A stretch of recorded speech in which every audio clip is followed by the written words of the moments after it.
சரி, இப்ப நம்ம நாகப்பட்டினம் ஏரியாவுக்கு வருவோம்.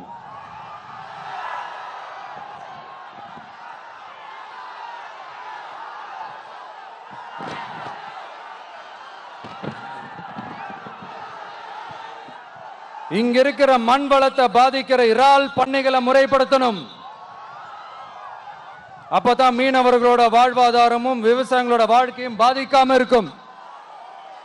கடலோர கிராமங்களில் மீன் அரிப்புல இருந்து பாதுகாக்கிற அலையாத்தி காடுகளை அழிக்கிறத பத்தி தடுத்து நிறுத்தி அதுக்கு ஒரு வழி பண்ண வேண்டிய அரசாங்கத்துக்கு இதை விட ஒரு முக்கியமான ஒரு வேலை ஒண்ணு இருக்கு. அது என்ன தெரியுமா?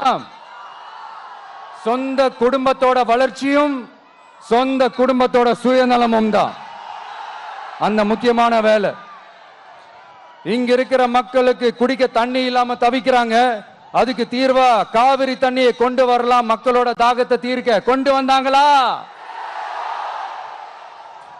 இவ்வளவு பாரம்பரிய கடல் சார்ந்த ஊர்ல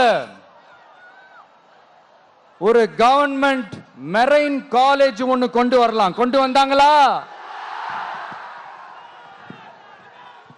மீன் சம்பந்தமான எந்த தொழிற்சாலையும் அமைக்கல. அமைச்சாங்களா?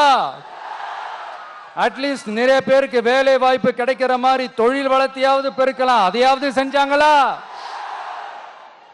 ஆனா ஒவ்வொரு டைமும் வெளிநாட்டுக்கு டூர் போயிட்டு வர்றப்பெல்லாம் அத்தனை கோடி முதலீடு இத்தனை கோடி முதலீடுன்னு சிஎம் அவர்கள் சிரிச்சுக்கிட்டே சொல்லுவாரு. சிஎம் சார், மனசை தொட்டு சொல்லுங்க, வெளிநாட்டு முதலீடா இல்ல வெளிநாட்டுல முதலீடா? ஒட்டுமொத்த தமிழ்நாட்டுக்கும் முதலீடா இல்ல உங்க குடும்பத்தோட முதலீடு வெளிநாட்டுக்கு போகுதா?